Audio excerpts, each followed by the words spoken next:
Well, doesn't that music just get you psyched up for another Flick and the Bozman show? And it makes me think about baseball. How's it going by you, Boz?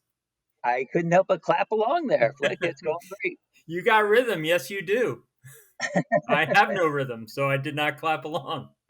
Well, Well, yeah, tone deaf and colorblind. That's okay. that sums it up. Well, we tried to hire you as the Met GM, but apparently the phones were not ringing off the hook. So you're still available to do the show with me. So I guess that's good news. It's good and bad. And if they had hired me, I would have had to fire myself because there's still no DH. There's still no DH, and you were very confident there'd be one. You I said am still confident there will be one at some point, you but said a virtual certainty. I have you on record.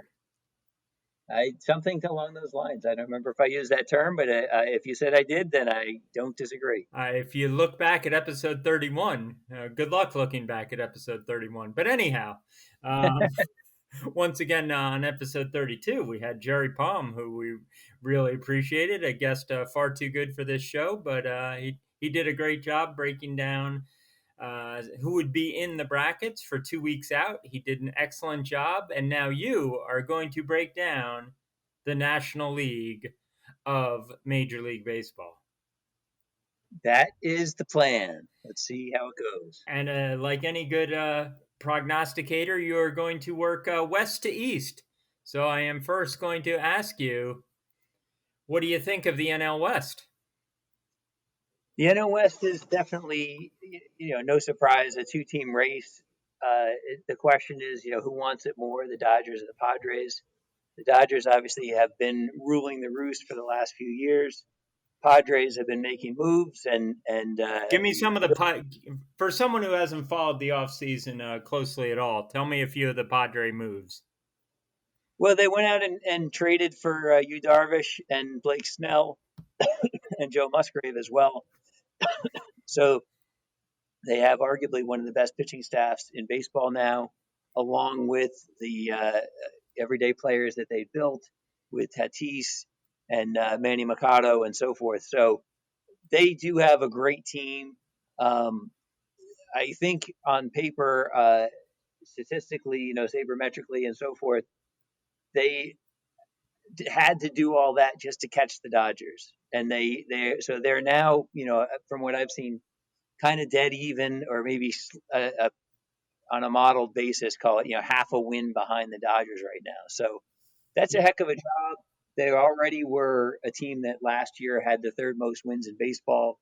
Um, and unfortunately for them, the Dodgers had the most, and that's what they're chasing. So Yeah, if they want just to to, recap, in the 60-game season last year, San Diego had 37 wins, 37-23, while the Dodgers were an amazing 43-17. yeah, not too shabby. Uh, and while the Padres made all those moves, the Dodgers really made one name brand move, brand name, whichever that is. And that was to go get the reigning Cy Young Award winner, Trevor Bauer. Um, I think they paid him a ton of money. We've talked about this. I'm glad that the Mets didn't get him for that type of contract, assuming that would have prevented the Mets from doing other things that they needed to do. And frankly, they didn't do those things anyway, like go get a center fielder. So we can assume that I don't know. Maybe I was wrong to assume anything. Maybe they should have just gotten Bauer. Anyway, the Dodgers got Bauer, but the other and they re-signed Justin Turner, which I think they kind of needed to do, um, because it turns out you do need a third baseman, and not as much as a catcher, but you do need a third baseman. Uh, the other kind of secret thing that the Dodgers have uh, new this year is their shiny new toy they got last year, who did not play for them last year, who's David Price. So while the Padres added two Cy Young Award winners this offseason, the net effect is the Dodgers did the same thing. And so you add two Cy Young Award winners to a team that already was the best record in baseball. I think that's the team that's probably going to win the West again. But it should be an exciting race, and very interesting to watch. Would you expect both these teams to be in the playoffs? Yeah, absolutely. One will definitely win the division. The other one will have to play in a wild card game. How many wild card games are there? I was afraid you were going to ask that. I honestly didn't look it up. I think it goes back to the 2019 rules, which Uh, I think was 2 wild card teams plus the 3 division winners. yes, there So the should be number one five. seed should be the Dodgers or the Padres. Should be the Dodgers, and they will get the bye and not have to play a playing game for the. Okay, so without ranking them, you're making one of your two wild card teams the Padres. Will we get the second wild card team out of the NL West? I don't think so. I was looking briefly at it. The Rockies had one website I saw suggested they may have had the worst offseason in baseball.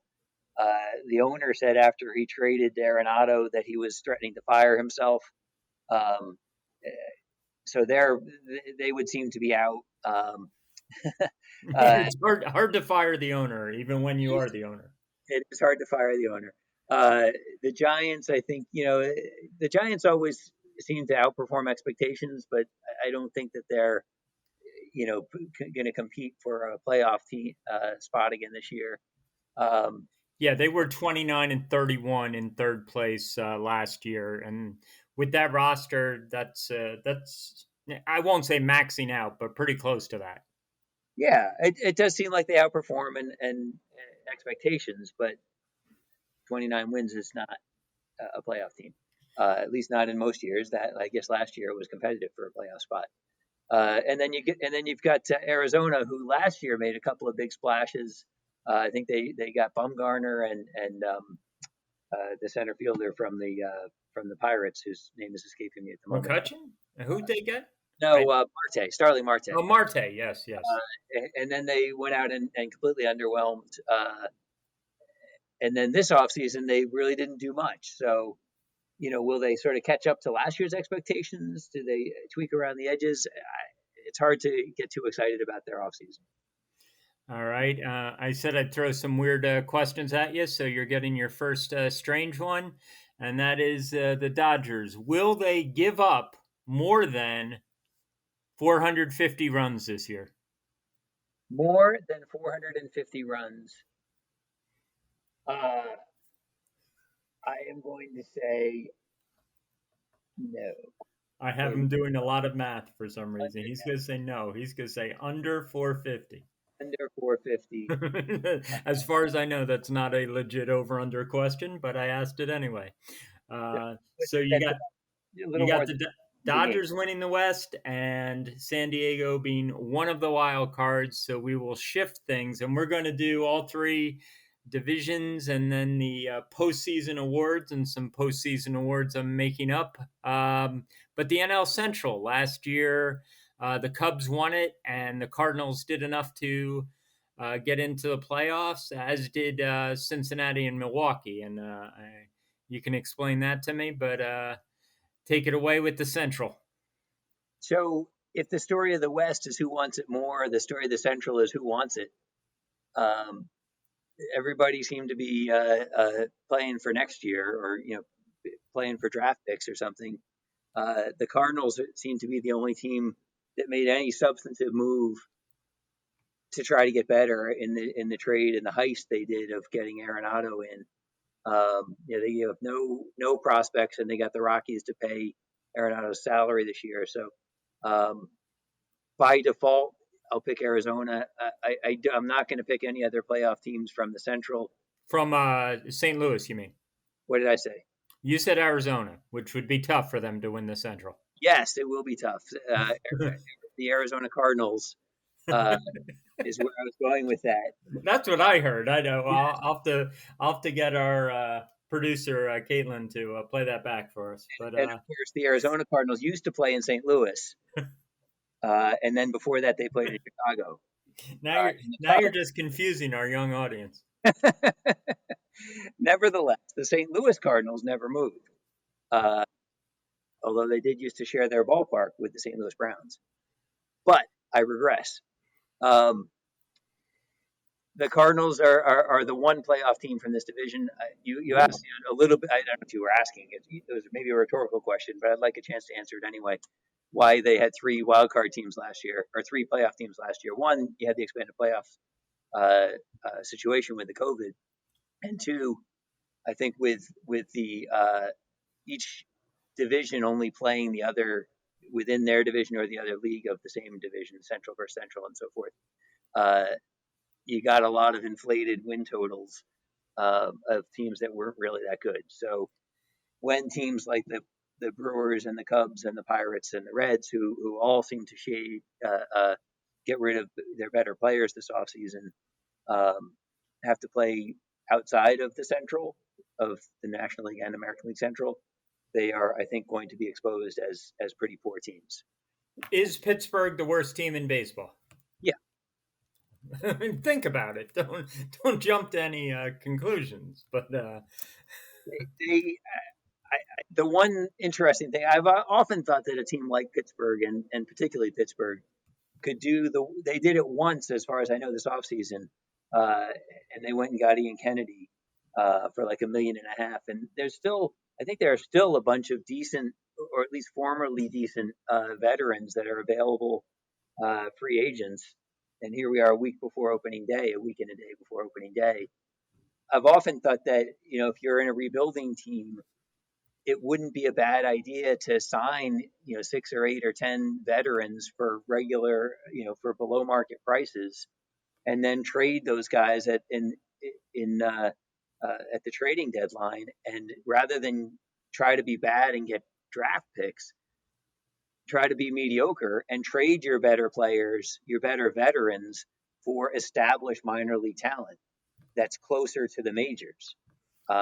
It seems like a fairly low hanging fruit, and maybe you get lightning in a bottle, and somebody actually, 2 or 3 guys have a great good year all at once, and you end so, up. what would be the downside? You get some sort of veteran who passes on a depressed message to the younger players. I'm trying to think what's wrong with your plan there, and I'm not immediately coming up with something.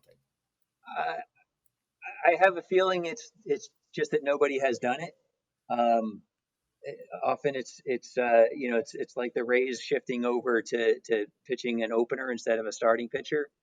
Uh, my father years ago used to do that when we were playing Stratomatic baseball, and it made sense within the league rules And that micro league, no established. less. Micro league, sorry, yeah. Uh, and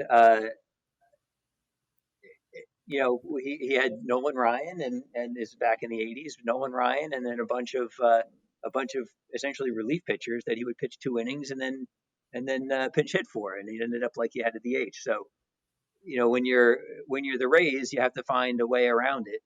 They've done something that nobody else has done before, and now other teams are kind of copying them, at least on a limited basis.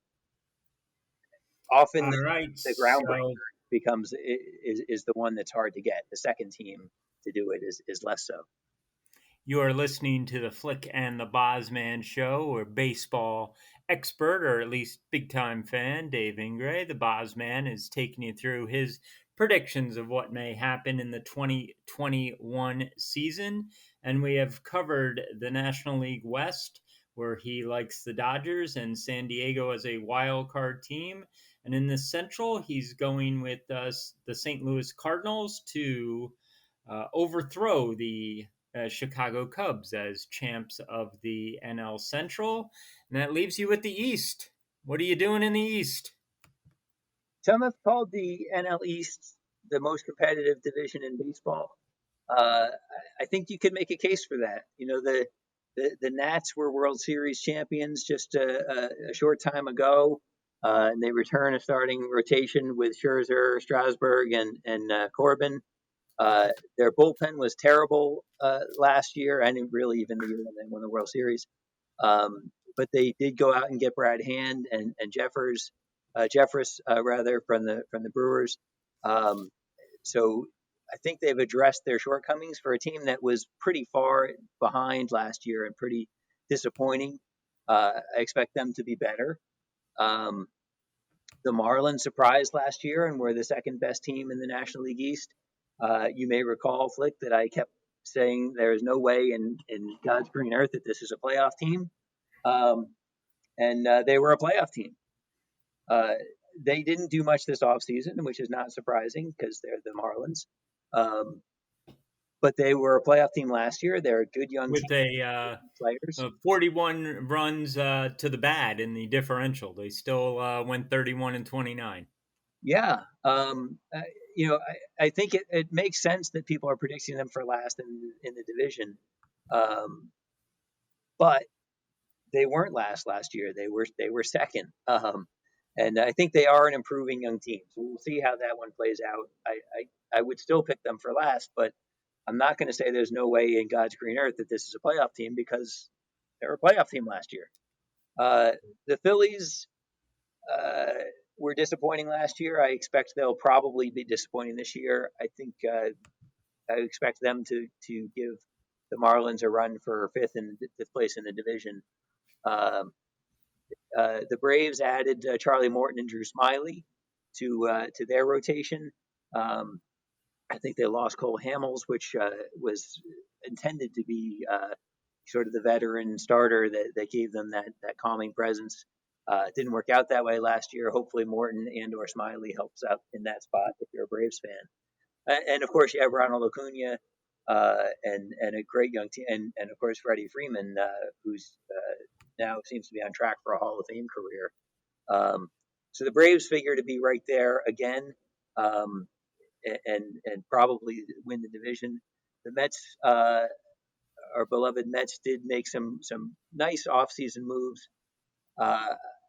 We've talked about it. I've been not quite as excited about it as a lot of people are. Lindor is a great addition. McCann is a nice addition. They needed a catcher.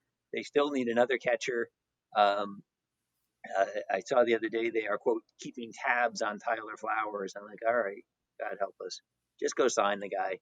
I don't want Thomas Nido. God bless him, but I don't want to see him in the lineup. They lost Carlos Carrasco until at least Memorial Day. Based on Mets of past, I would suggest that when they say he's out till Memorial Day, you can put in All-Star break. Is Memorial Day August 1st this year? I'm not. It could be. It could be with COVID. anything can happen. Do you have any Do you have any faith in their manager? Let me start there. Yes. I thought that he did a good job of managing the team, managing the personalities on the team last year. I thought he could have done a better job of in-game decisions, but with his first time out, I thought he did okay. And I would expect that he will improve as he gets a little more experience under his belt. So will the second wild card come from the NL East?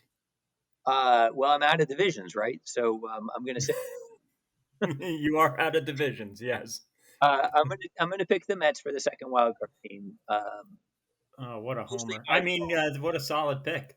I mostly by default. I think the Nats are still a little short, particularly offensively.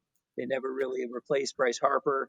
I think the Mets. The best thing that the Mets did on a net positive effect to the team was their overall depth that they added. They had 17 new players they added this year who could contribute to the major league team this year.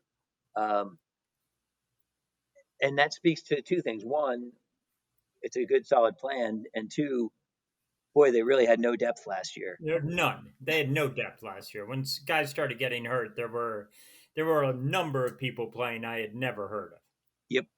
I expect that we will be a long time before we see Corey Oswalt in a Mets uniform in Citi Field. And we've seen him the last couple of years making major league starts.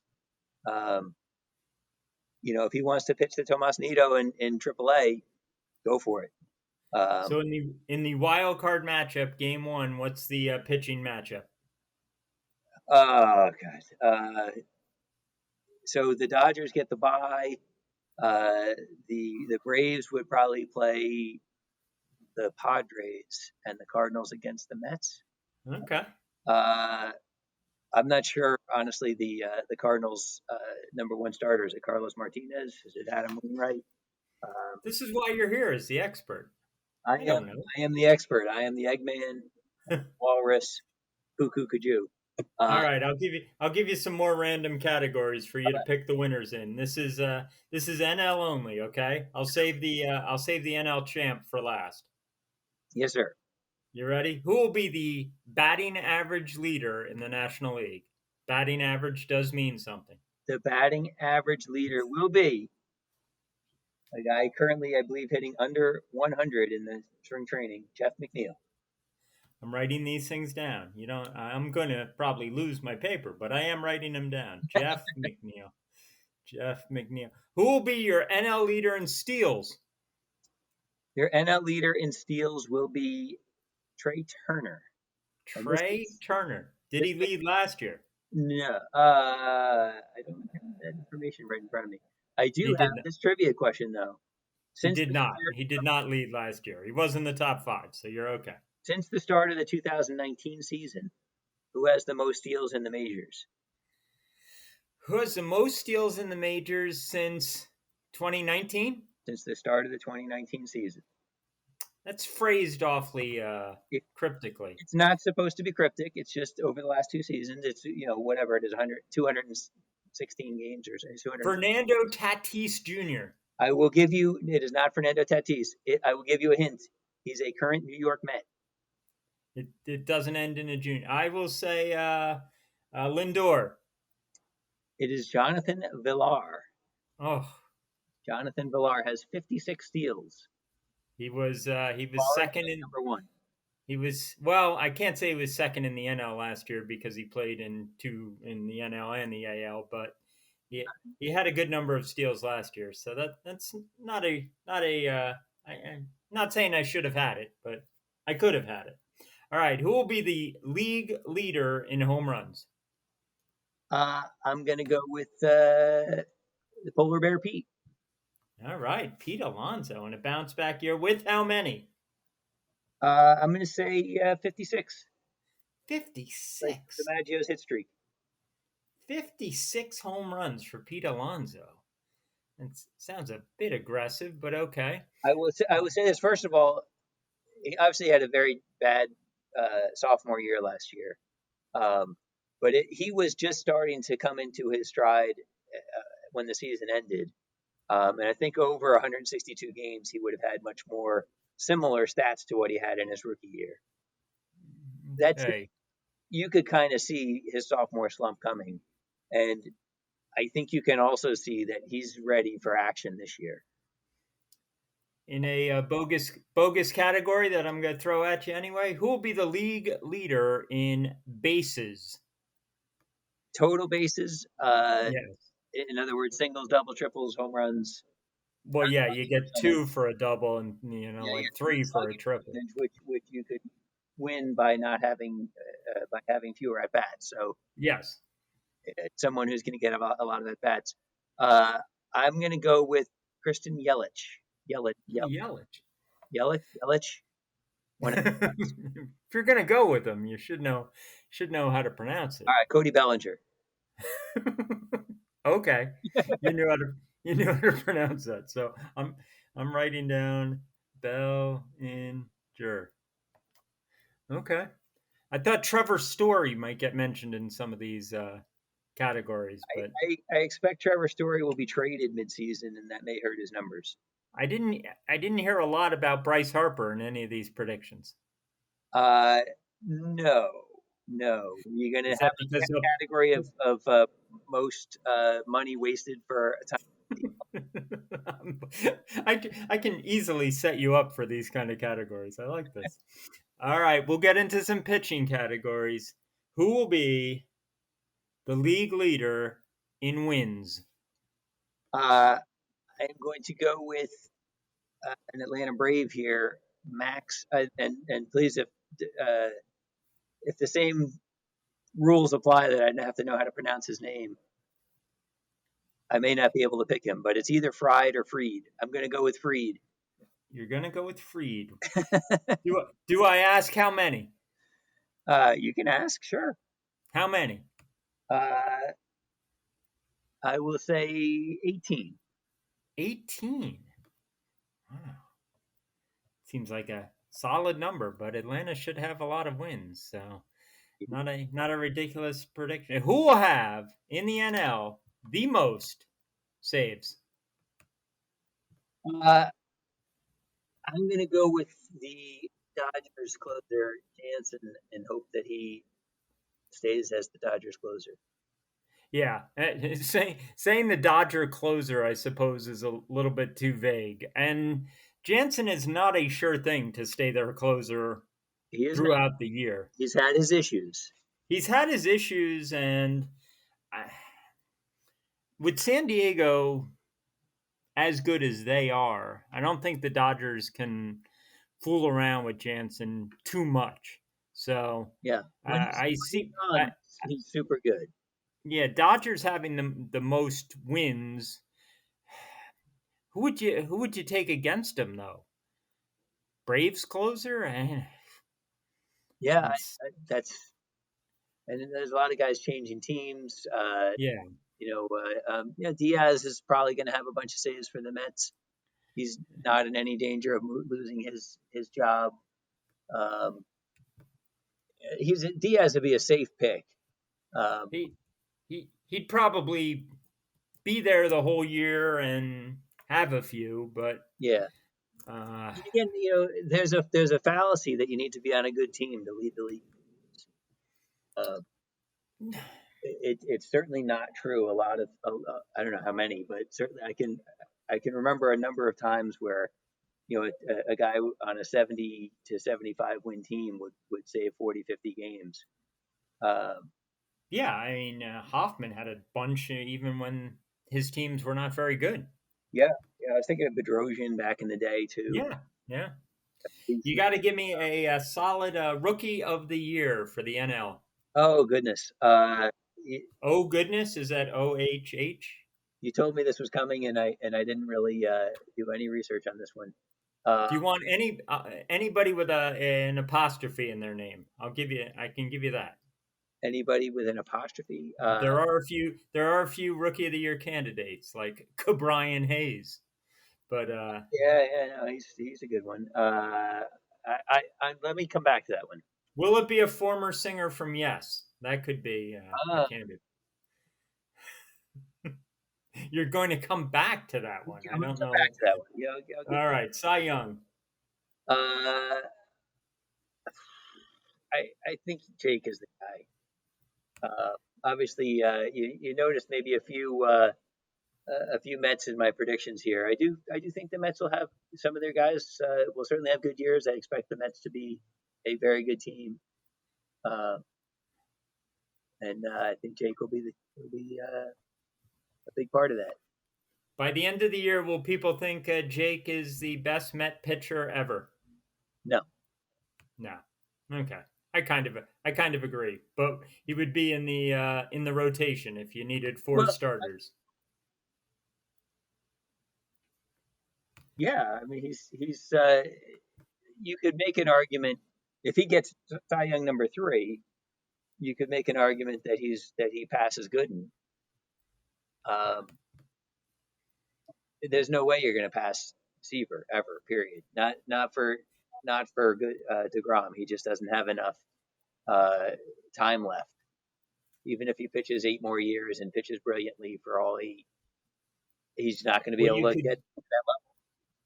you could give me a team or you could give me a name, and that is the first manager fired Uh, from the I'm going to from the. I'm going to give you a name. Oh no, for the first manager fired. I think it'll Yes. be Marty. Wow. All right. And you seem to want to answer that. Do you want to give me manager of the year? That's where I was. That's where I thought you were going. Oh, Uh, I had to throw you off a little. yeah. I will give you the name, and you tell me if you. I did not know what team he managed, but I will go with Jace Tingler. Tingler. You know That's who he managed? clearly the Padres manager. That No, that's a. is correct. Oh yes, that's who I liked all along. I need an NL MVP. I am going to go with Mr. Ronald Acuna. Not the guy who's hitting 56 home runs by your predictions. He'll fall short. He will fall short because he can't play defense, and his team is going to finish in second place. You ruined my next question. You just ruined it. Which would surprise you more, Pete Alonso MVP or Pete Alonso Gold Glove? You ruined it. You ruined it. I ruined it. I curse you, Rosman. I ruined it. Pete Alonso's never, ever, ever going to win a Gold Glove. You heard that here. Cut that tape. Where's our producer? All right. Save that tape. That's at the 30-40 mark. All right. Of the NL. Okay. We texted a little bit earlier this week about what Met might have the best chance to win the National League MVP. And I think it is Alonso, slightly over Lindor, or Lindor. I'm not sure where the emphasis goes on the right syllable there.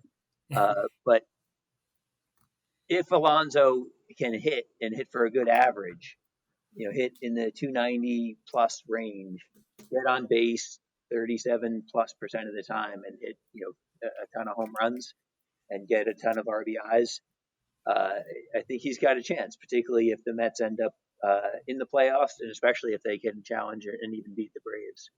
I think he would have a chance to be the MVP. Did you want to come back to Rookie of the Year or forget I ever mentioned it? I got a guy. Who's the guy? According to this website I just looked up, is still a rookie. I'm going to go with Sixto Sanchez, the guy with 6 toes.